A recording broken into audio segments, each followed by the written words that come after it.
Well, welcome everyone. Thanks for coming along, hanging out with us on a Thursday night. Some of you haven't met me, so I'm Andy, and then also join us is Cecelia, who is our star voiceover coach.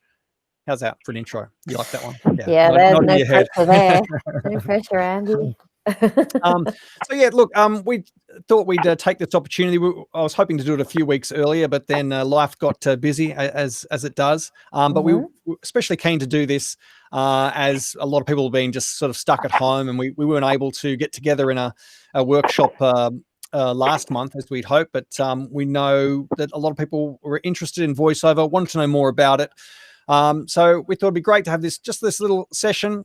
We've also invited along a few people who have come and done some workshops with us, or some one-on-one training as well, to have maybe a bit of a chat about their experience as well. But basically, for those of you, I know there's a few people who are on the line who have decided they just want to hang back and listen, which is fine.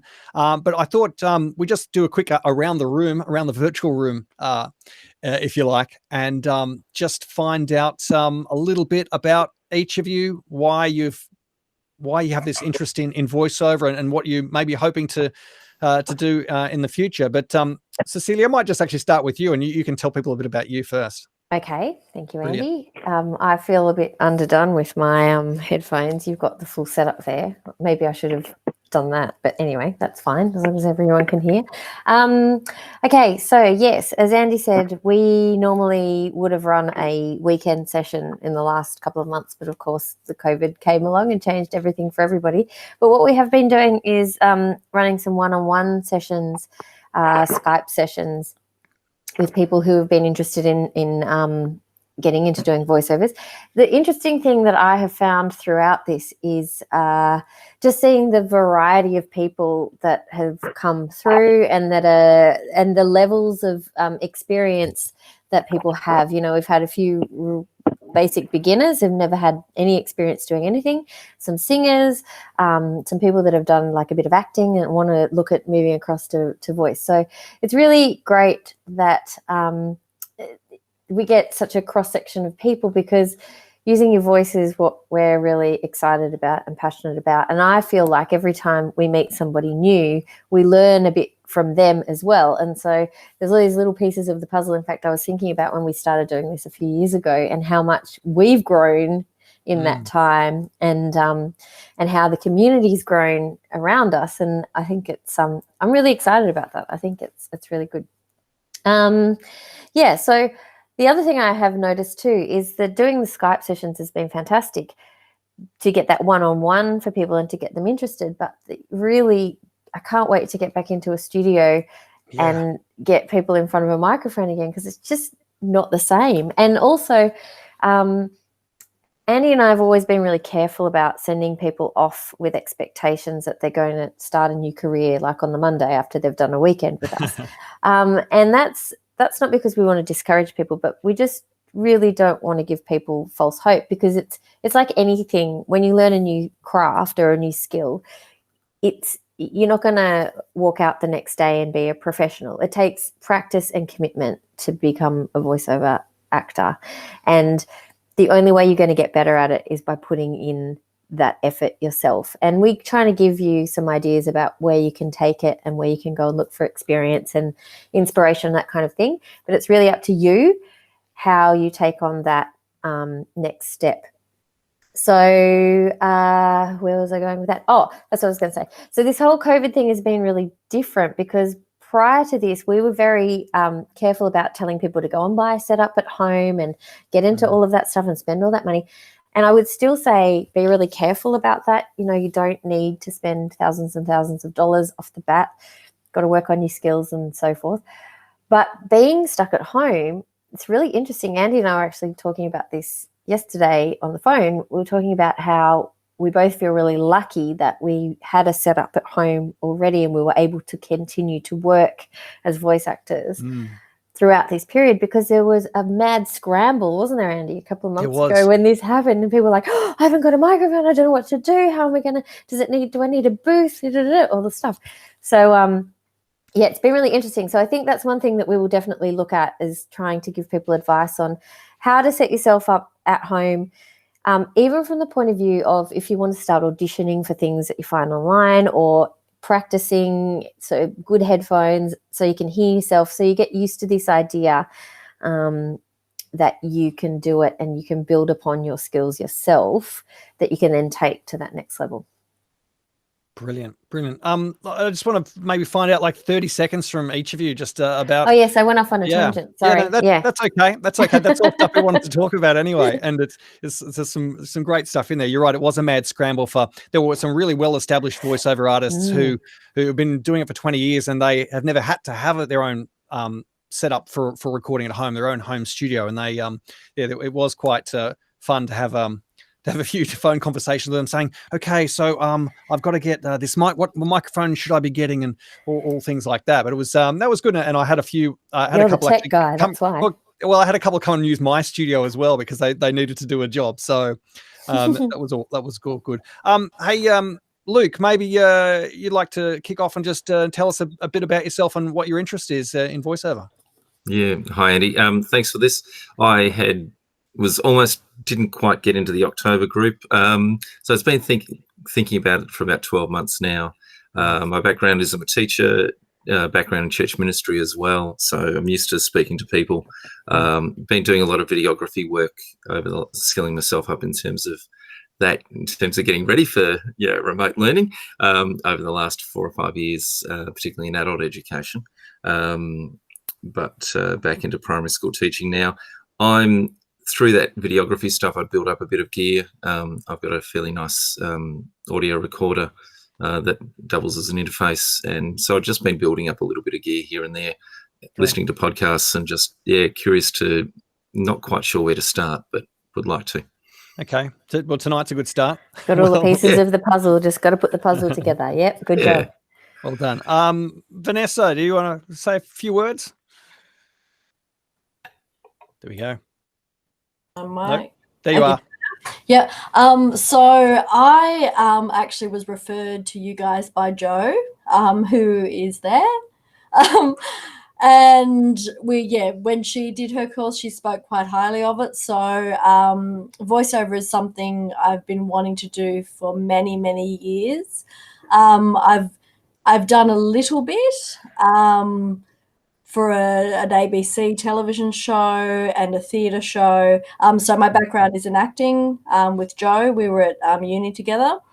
And it's something I've always wanted to do but never pursued properly. So basically I would like to get, learn more skills and put something together that I would love to be able to work from it.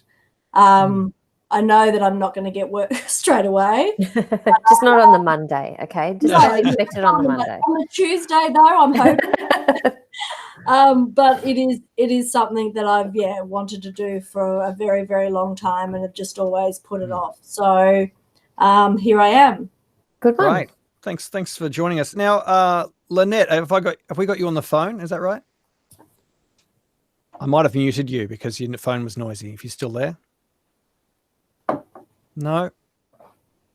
Okay. Is anyone now? I've got a few other people here who are either on the phone or just muted. Who have I got in here? Jason. Hang on, if I can see the screen here. Jason, Sonia, or Karina. No, they're happy to just sit back and listen. That's fine. That's all good. But actually, also, it's great actually to have Jo here and to have Tanya here, because they've joined us for our previous workshops and have had the experience for themselves. Vanessa, have you heard any of Jo's work? Has she sent you some recordings or anything? Oh, can't hear you. Sorry, I'm just off mute again. I think, Jo, you put something on Facebook, did you? There was something that you did when you had just done it, and I remember listening to it. And I mean, I know, I've known Jo for years. I know she's got a wonderful singing voice, and, we've spoken about voiceover a bit. And, I was very impressed. Good to hear. There you go. There's your endorsement. It was probably the ResiLift ad you did, was it, Joe, that you stuck up on Facebook? Well, there you go. Excellent. Joe, would you care to share us your thoughts on how you felt what the workshop experience was like for you? Gosh, Hello? I Go on. I'm being distracted by little people. That's so Sorry. cute. Yes. He's like a photo bomber. Look, I think that you guys run the most fantastic workshop. I mean, obviously, you're both working in the industry, so it's not like you're people who have worked in the industry previously. You're currently working in the industry, so you bring current information to those sessions. The fact that, I mean, obviously, I did it pre-COVID. So I was one of the lucky people who was able to go into the Bang Bang studios and record there, and it's just such a fabulous opportunity to walk into a fully functioning professional studio that is Bang Bang, and you walk out of the weekend with several recordings of yourself. You have at least one that Andy works up for you, and if you want extra, then Andy can do that for you. You get a photo of yourself. Oh yeah, I forgot about the photo. That's it's a nice little touch. Photos are great. You know, and I've taken that photo and put that up. I, made a website after having been through the experience, and I mean, I can't say enough about how great you guys are. And you've been fortunate enough to, I know we always say, and I'm always, like Cecelia was saying before, we're always careful to say, there's when you do any kind of coaching or training or in I guess in any industry, and especially voiceover, we can't guarantee you work. We can't promise you work. That's and we're always very careful because some people's expectations are quite high. We have had probably in the first couple of workshops we ran, Cecelia might remember, as we said, we went around the room kind of like this and we said, why are you here and everything? And I reckon 3 or 4 people said, I'm here to make money. Want a career change, yeah. We're like, oh, okay. and I don't think we were expecting that, but it is it's quite interesting to get that. But Joe, you have been fortunate enough to gain some work over the past 12 months or since you came and saw us. How's that been for you? Yeah, look, that's been great. And also I think I've been to a couple of other sessions where you've brought other people who are working in the industry into those sessions. I've gone along to those that's how I met Tanya as well. And getting that firsthand experience of how to go and find the jobs, where to find the connections, how to set yourself up in that way. That sort of broader knowledge base has been invaluable. Well, that's the you're referring to the voiceover for video games sessions we ran. Yeah. Oh, brilliant. Tanya, if I can flick across to you, one thing I love about you, Tanya, is you're one of the few people who has embraced the last page of the workbook that we give everyone who comes to the workshops. And the last page in the workbook says, here's a bunch of things to go away and do to get more experience. And yes. I honestly think maybe 10% of the people do it, because every now and then, 6 months after we've had someone come through the workshop or come and do some one-on-one training, I'll get an email or a phone call from someone saying, so I did the workshop. So what do I do now? And my response is, and Cecelia, you'd get this, is I say, well, what have you done? What have you done that's on that last page? Because we give them a list of, here, go see this. Here's some people you should, go to this website. Here's some things, more training materials, places you can get more experience. And they go, oh no, I haven't done any of that. I say, well, I don't know if you're sitting at home waiting the phone to ring. But Tanya went out and did, I reckon, probably the hardest thing on the list, which was to go and volunteer at is it Vision? what's called yeah. Vision Radio, Vision Australia. Vision Australia doing basically reading for the print handicapped, right? Yeah, so there's like a pretty solid audio production department at Vision Australia because they run a radio station, and then there's like a group of retirees that go in there every week, and honestly, their voices are amazing. And they read like magazines and women's weeklies and things that people that like to, well, I guess can't read them anymore or whatever they've got going on. But they also do a lot of novels as well, and especially ones that don't seem to be, I guess now the audiobook industry is big, but it never used to be. So they've sort of developed their own stuff. And I did an audiobook called The Crossroads, which is a bush romance. Best sort. Jacaranda trees and all sorts of things going on. And I actually the guy that runs the department there, Robert, he's a wonderful person, and he's very introverted, but like he's very, like, he'll tell you if you're not doing it right, basically. And yeah, he just sent me a sample of my book, and it's really good. It's something to add to my little pile. Right. And yeah, so I think I had just moved internationally when I took the voiceover course at Bang Bang Studios with you guys. I was like, I'm still going to do this because I'd done a course in Seattle, USA. And yeah, the course was really good, but my confidence wasn't up at that point. And so I did all of the volunteering. I volunteered at Triple R Radiothon. That was really good experience. And then I did a little bit of a segment for them for a few weeks. And so I have that now as well. And yeah, what else have I done? I did the Triple R, I did the Vision Australia. Oh, and I did a podcast pro bono. I played like a tough cop, but my acting is subpar in that one. I feel like I don't sound super tough, but I don't know. It's been really fun. I'm still experimenting with it and trying to figure out what I like about it. I just I've done an improv acting class as well to kind of loosen up, and I haven't had a heap of time in the last 3 months because both my darling children have been home. But yeah, I think it's such a dynamic industry. I can't even talk right now because it's late here. But yeah, I found a lot of reward from doing the initial beginner class with you guys, and then there was like the voiceover in video games, which was sort of specialized but a bit more silly and fun.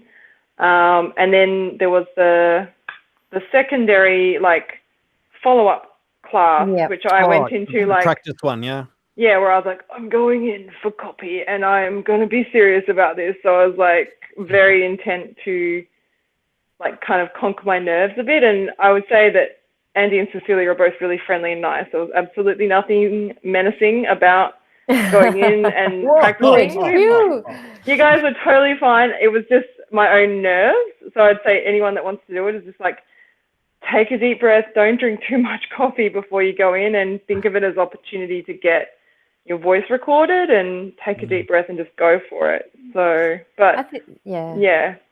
That's I'm glad you said that. I mean, I think it's really confronting to use your voice in a way that you're not used to. And I always start by saying that, you know, anything that we say to you isn't a personal affront. Like, you know, it's just trying to get you to play around and experiment with what you can do with your voice.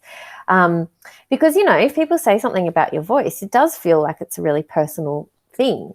Okay, so we try to make sure that people are comfortable. And I think there's something really great about there being 10 people involved, and everybody's in the same situation. Everybody's vulnerable, but it's a safe space. And we have not had one person that has been nasty or anything. We try to make sure that everybody knows that that's what they're there for. They're there to have fun, you know. They're there to experience something they're not going to be able to experience the next day. You can't just wander into a professional studio and say, can I have a go behind the microphone? So that's sort of what we're there to kind of give you the experience of.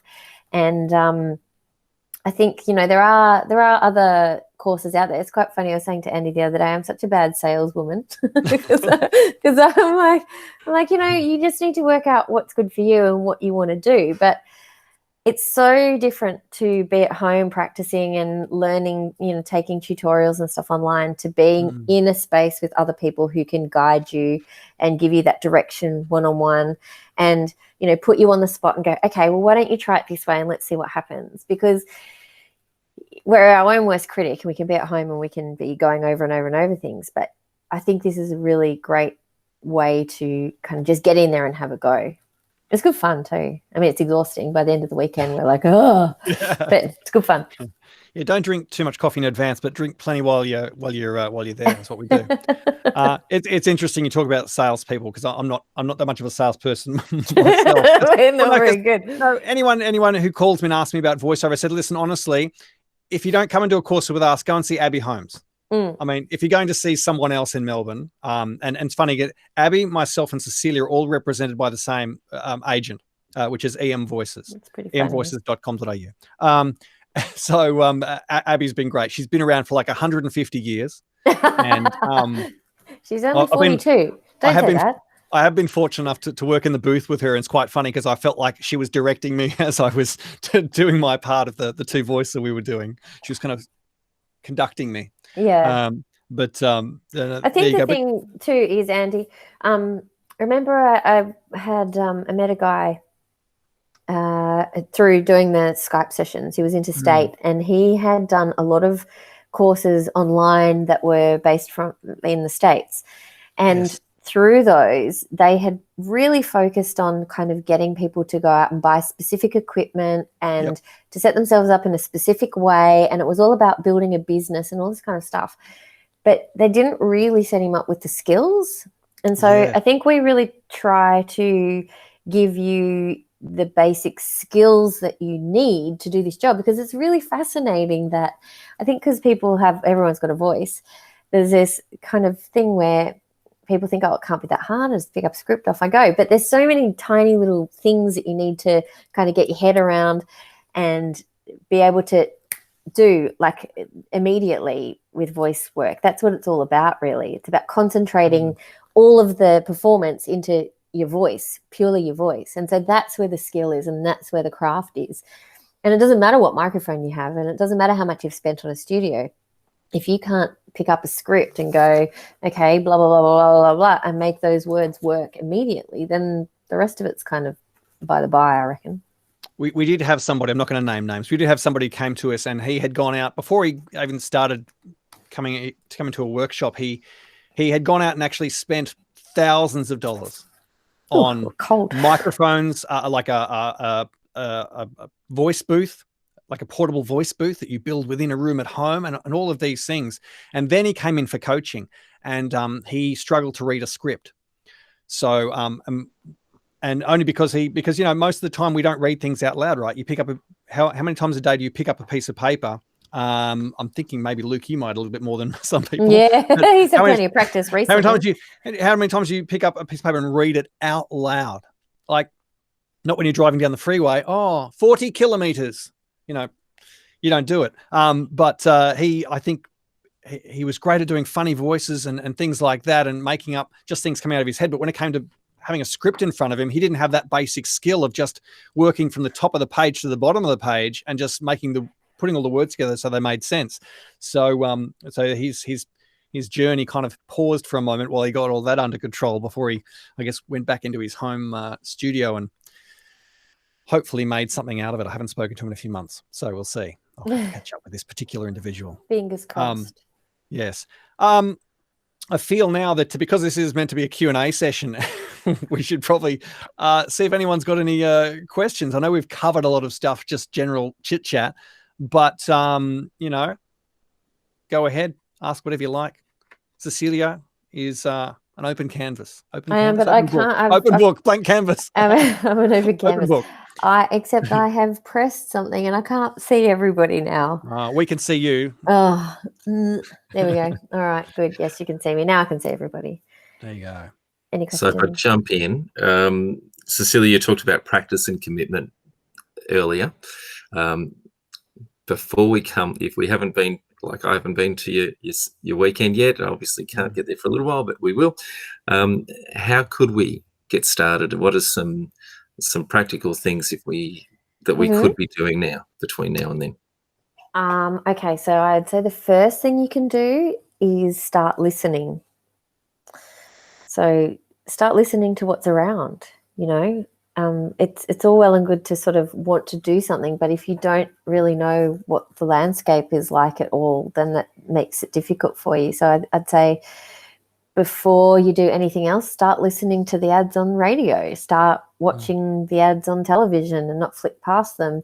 And when you're listening to Spotify, listen to the ads, don't pay for the premium, you know, like listen to the sort of voices that they're using, that they're using for specific sorts of things, and see what you can identify. And then maybe have a think about how you think you fit into that landscape. So, you know, jot down maybe what sort of commercials you think you would fit into, or what sort of projects you'd be interested in doing. Because this is the other thing. It used to be that the main voiceover opportunities were radio and TV voiceovers, and occasionally like a corporate narration, and that was sort of the landscape. Whereas now it's much broader. You know, you've got podcasts, although, you know, for most voiceover people, podcasts, you might do the bit that announces it, but not necessarily much more, though Andy's done a couple where he's narrated them or hosted them. You know, if you're doing audiobooks, like Tanya was saying, that's a completely different skill set to if you're doing a 15-second radio ad. You know, it might take you 24 hours to read a book, not 15 seconds. So there's different sorts of things that you would be required to do with your voice. So have a think about what it is you want to do. Do you want to do video games? Are you interested in animation? Do you do characters? What sort of characters do you do? So maybe, I think probably before you come, if you've had a chance to have a think about where you think your skills are and what interests you, that's a really good place to begin. Good question. Andrew, over to you. Oh, yes. Is anything else there, Luke? While we got your microphone open, is that your sort of the burning question? Where do I start before I come and do some training? I'd already muted myself. That's just practice for the last little bit. Oh yeah, of course. Yeah, very good. I think they're two good things. What would you say would be the next one? The next you could one. I was going to say you could do a Skype session with Cecelia. Yes, there you go. I can put you in the right direction specifically, but yeah, it's a good idea. However, I would say the next thing to start doing is to start reading aloud. Yeah. Okay, so like Andy was saying, pick up a newspaper and just read 2 paragraphs out loud. You know, obviously, if you're a teacher, you've probably got good use of the volume of your voice and the kind of physical use of it. So not worrying too much about that stuff at the moment. We can sort of address that over the weekend and have a look at where you're at. But this idea that you like being able to read the words off the page quickly and make sense of what you're reading quickly, that's a really important part of it too. And that's obviously another spot where practice comes in. I mean, even like I've been doing it for 17 years or something. And I did a voiceover today, and the first line of it, I read it and I was like, just doesn't really seem, I don't know, it was okay, but it didn't seem right. And the way I'd read it. And the guy who was producing it, the guy who'd written it was there in the session, and he actually went, okay, well, maybe try it this way. And he just read out that line the way he heard it in his mind, and he was the one that had written it. And he had the words he'd emphasized and the rhythm that he'd chosen was completely different to what I'd chosen. And so I just kind of copied what he did, and then it worked. You know, so there's often, even after all the scripts I've read, it's not a given, you know, but being able to read how the words sound out loud compared to when you read them to yourself. That's a really big difference. And you will notice things that are not written well to be read out loud too. That's another thing. Yeah. It's funny, I can't hear his reactions because he's been a good boy and turned himself off. Yeah. I am smiling and nodding and going, yes, yeah. It's also sometimes fun being on the other side, trying to capture someone talking the script that they've written for themselves and struggling to actually get it out when I'm behind the camera. Yeah. Oh, yes. You go, yeah, let's tweak this script somewhat. Yeah, and the thing is too, what I have realised over the last little while, even, that really as a voice actor, what your job is essentially, when you boil it right down, is to make these words make sense to somebody hearing them the first time they hear them. Okay, so if it's an ad or something, they might hear it more than once. It might be played a few times, but not necessarily. You want that message to be clear the first time they hear it, and that's your job. So that's where the magic comes in. Glitter. Yep. Thank you, Luke. Thanks, Luke. Are we hearing, is Sonia, Jason, and Karina, are they just listening in? They're here. I did have a few people who are just listening in. They decided they just wanted to sit quietly in the background, which is fine. Well, if any question pops up, that's fine. Please feel free. Officially acknowledging your presence, and I did say if you've got any questions after the session, of course, you're more than welcome to email them as well for those who are listening in or joining us on the live stream. Vanessa, have you did you come armed with any questions or anything popped up in your mind?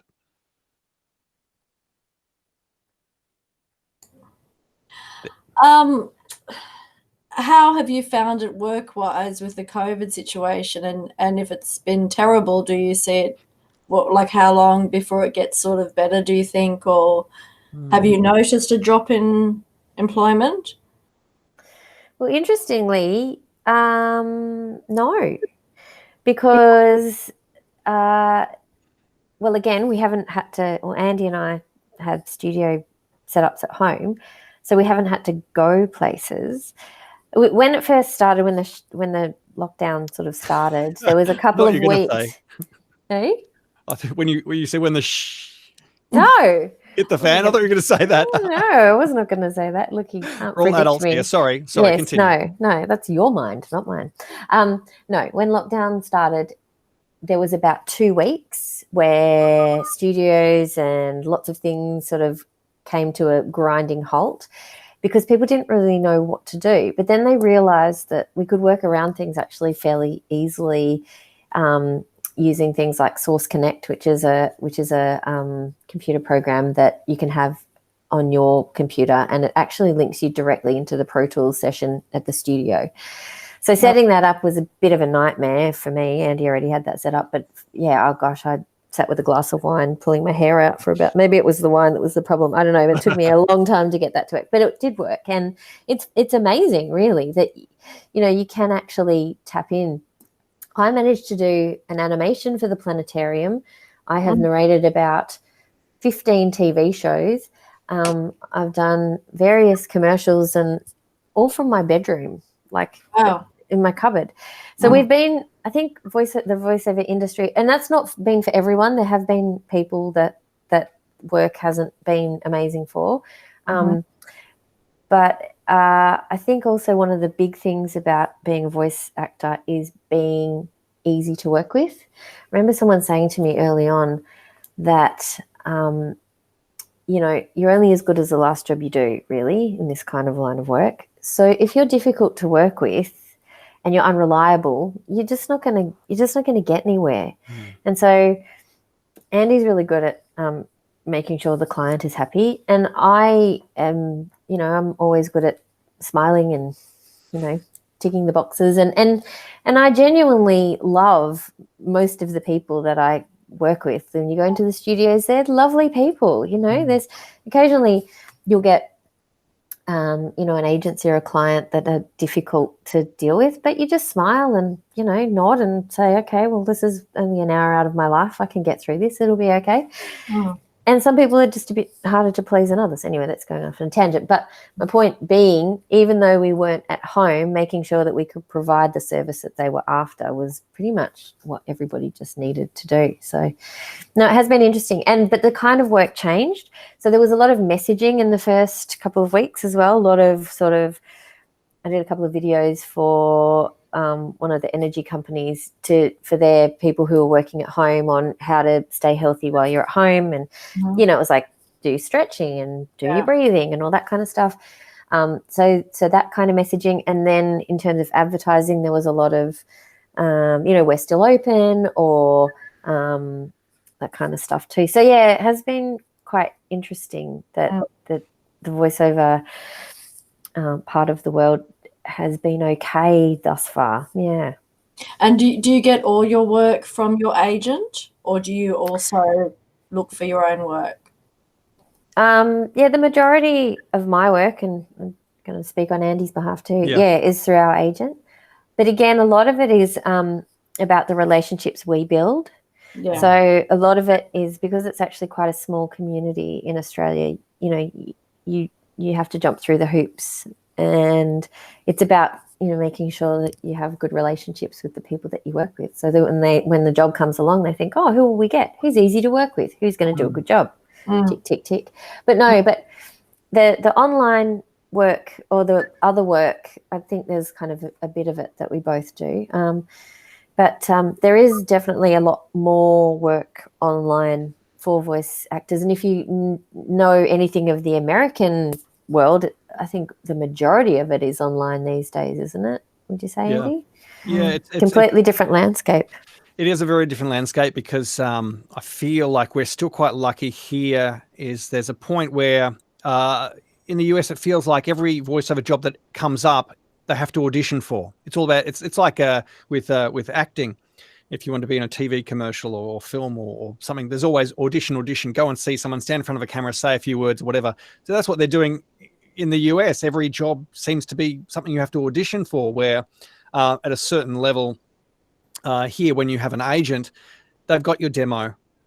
You know, the client hears your demo, they go, well, there's something in that demo I think I can apply to our business or our product. We'll just hire that person because and it makes sense. They get a sense of whether or not you're capable of doing what they hear in their head. So it is quite different. Although, of course, with, you know, the whole online thing, there are all these websites that are international, and you do have to audition for jobs if you want to go down that path. And some people start there, and it's a good training ground, and then they kind of move away because it can be a little bit difficult to navigate that landscape as well. I tell you what is good about it though, and I would say, going back to Luke, what you were asking before about where you can get started, it's interesting to look at what's what auditions are out there on some of the websites to see what people are looking for. And often they'll give you like a short piece of script that they want you to use to audition. So that's worth having a look at if you're just starting out. It's worth having a look at the things that they want you to audition for, and maybe just have a go of reading those into your phone and having a bit of a practice that way. And even auditioning for some of them,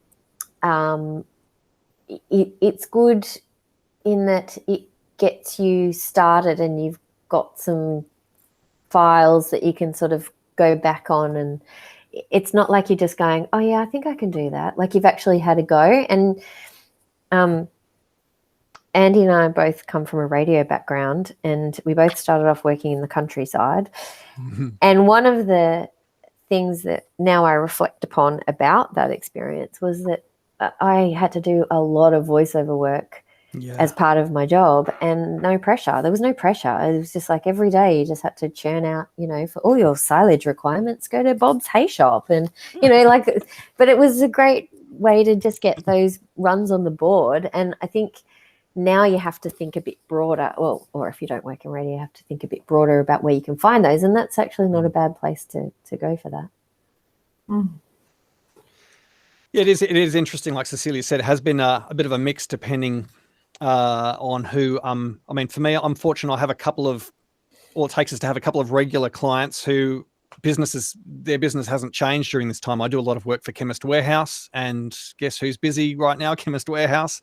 So I've been doing quite a few sessions for them, especially over the past few weeks, which has been good. And of course, it is great to have a regular client who keeps using it. Like Cecelia was saying, it's that relationships thing. They must just keep inviting me back. I do remember walking to a session one day and the lady from the agency said, "Andy, I like you. You always turn up on time." and I hope you like my voice too.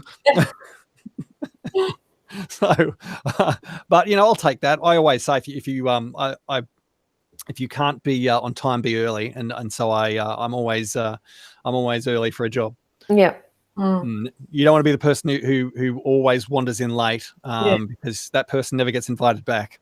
Or another thing as well, and something I always say to people before they think they go, "I want to get into voiceover," and they don't know what that looks like. I always ask, think about what does that look like as part of your current life, what you currently do, whether that be work or social things, or how would it fit in? Because we've had some great people come through the workshop and everything, and they haven't really thought about that, and some quite talented people sort of straight out the gate. And recently, because I do a bit of casting, and I had an opportunity to come up the other week where I was casting for people, and there was someone who'd come through the course, and I'd sent them a text message and an email saying, "Hey, this has come up. I think you'd be good for it. Let me know if you're available." And they got back to me a week later. Now, and their message was, "Oh, if this is still happening, I'm really interested." I said the job was cast and recorded 12 hours after I emailed you. So things happen very quickly. So so that's why I say, think about how it fits into your life, whether you're actually going to be available, or that sort of decides what kind of work you might be able to do sort of down the track when you've kind of got the skills. Can you also tell us a little bit about your workshop for video games, how it differs from the other workshops? It differs because it's not presented by myself and Cecelia. We have that's okay. There's a lady, Amy Smith, and she is based in Sydney. She is one of the few people I know who truly does voiceovers full time, because it's absolutely all she does. I don't do voiceovers. Yes, I do voiceovers full time. You do. As well. I said one of the few people I do. Cecelia certainly does.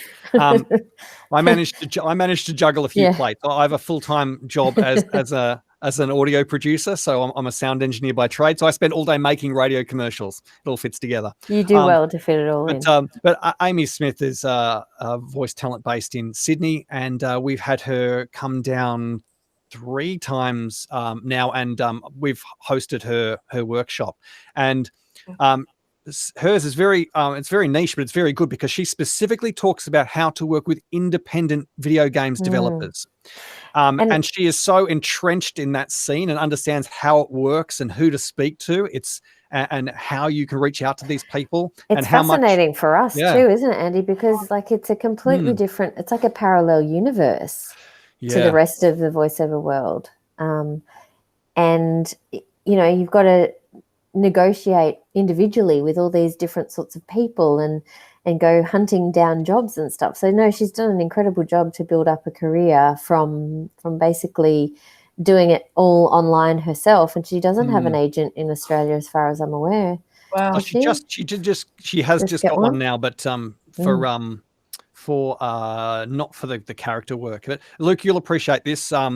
This Amy had started out as a full-time school teacher, went to being a part-time school teacher, and to giving it away and swapping it for her character work. So and she managed to do that over less than 10 years, which is pretty impressive. So yeah, it's a good fun workshop, and it really it focuses really right down on auditioning. As part of the workshop, there's usually an audition in there, auditioning for an independent video game.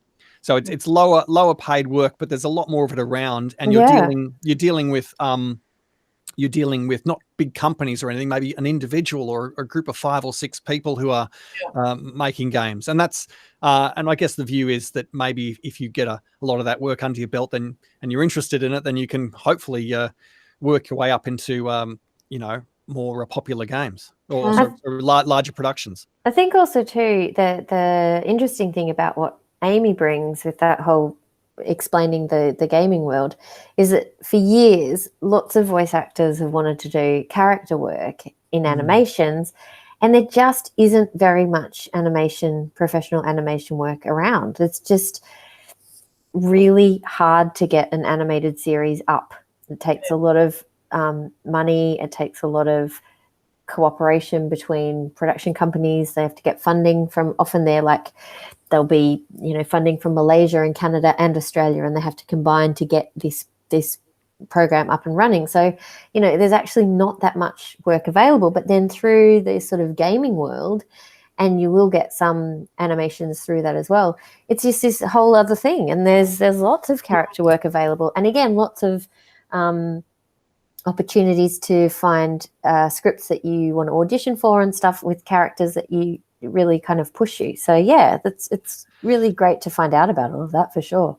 I've got to say, I don't know no one had ever paid me to do a character voice until after I'd actually hosted Amy's session on character voice work, and she'd pointed me towards an online platform where they have a lot of auditions for that work. And so within a month, I thought, oh, look, I'll go there because small jobs, it'll be great fun, and it was. And I landed a few small roles as mostly robot characters, strangely enough, in just some independent, really low budget independent games, and it was so much fun to do though.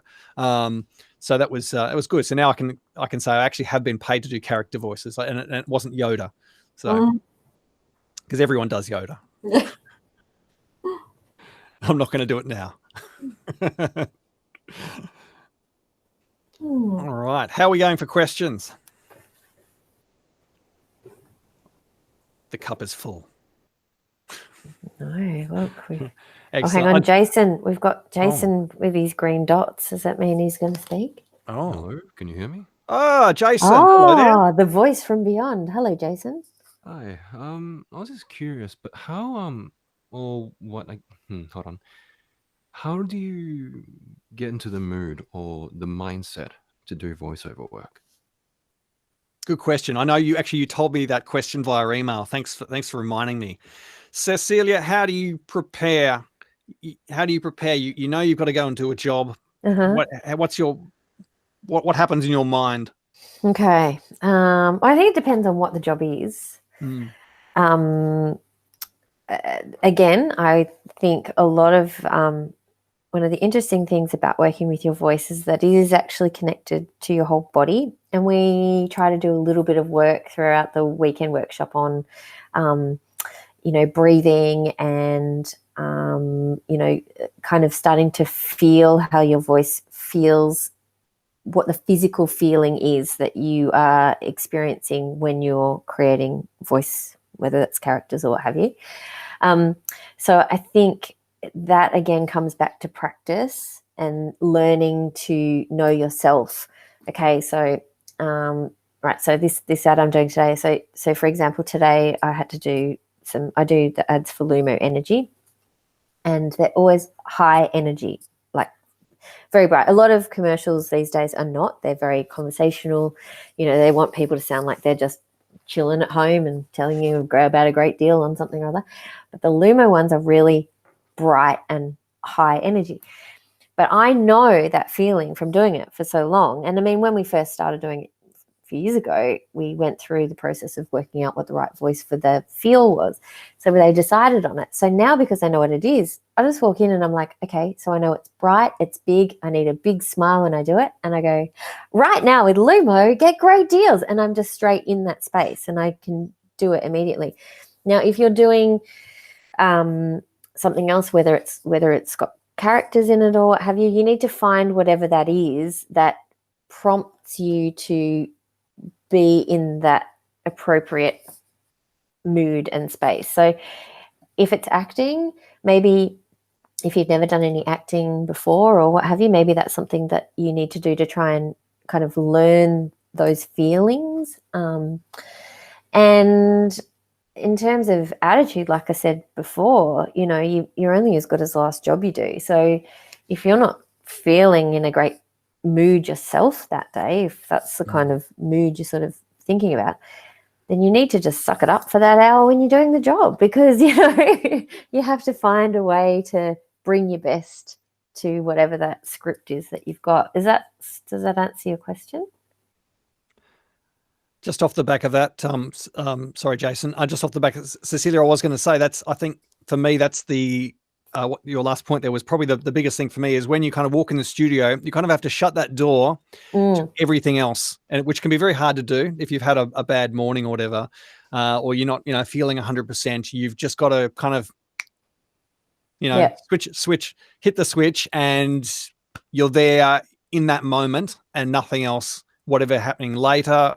You know, whatever's happened earlier that day, you just kind of have to shut that out. And, you know, it's kind of, you get in there and they go, oh, it's going to run a bit long today. You're like, fine, here all day, whatever you need, you know. Yeah.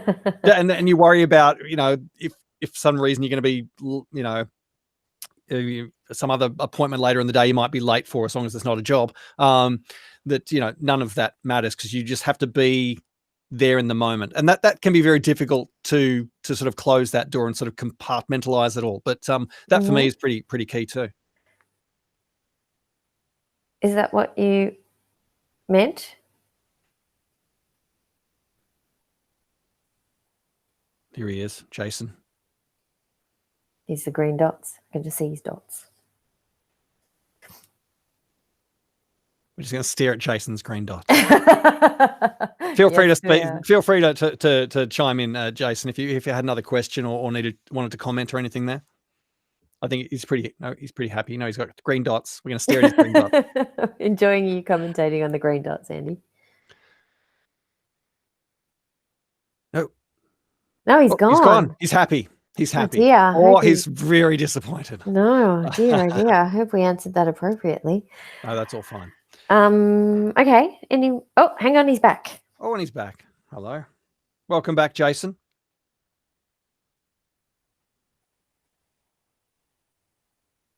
The suspense is killing me. I know, me too. Is he just going to say... Jason, just in case we can't hear you, but we'll kind of hang in there in case you are around. All right. Well, we'll keep moving. Jason, if you have any questions or anything after the session, feel free to email and I'll get in touch and help you out. But I feel like we answered that question pretty comprehensively. Goodbye, Tanya. Yeah. Anyway, guys, any last minute questions or anything we can help you out with? Otherwise, feel free to get in touch via email or give us a call. Yeah. Thanks for coming. Yeah, thanks. Yeah. I think you need to unmute yourself. You need to have a goodbye, you know. There you go. Thank you, guys. It's been a lovely brief sample and some things to go away and practice. Thank you. Yep. Good. So, pleasure. Do swing by the website. We are doing the group workshops in August and September. We never normally run them like a month apart, but because we couldn't run May, and with a few people who were booked in for May have carried over to August and September. So we've already started to fill some places there. But yeah, August and September. Cess has been doing Skype one-on-ones like crazy. I reckon you've been doing a couple a week. Yeah, there's been quite a lot. It's been good. Yeah. Which has been great. And I'm still doing I've been doing a few one-on-one sessions here in this studio. And cutting a few demos for people as well, which has been fun. So yeah. Before we go, I just want to say, when we first started doing this, I had someone who was in agency land who said to me, you know, you shouldn't be teaching people this stuff and you know, churning people out into the industry. And I remember thinking, I was quite hurt at the time, but I remember thinking about it and going, you know, that's not the aim of what we're doing. I get so much out of watching you guys learn and grow and get that little moment where you're like, oh, I think I've got this. Like, I get it. Because everyone's different. And, you know, by sharing what we have learnt and our enthusiasm for it, I don't think that detracts from our careers. I feel like it's just, you know, spreading the joy and bringing other people along for the ride, I think is just good. I don't know. Maybe that's dumb. We might make that our new tagline. Voices of Tomorrow, spreading the joy and taking you along for the ride. Maybe. We do Maybe. that? Right. But yeah. Then I'll flyer. Thanks so much, Cecelia. And thanks everyone for coming along tonight and joining us virtually. This has been a fun experience.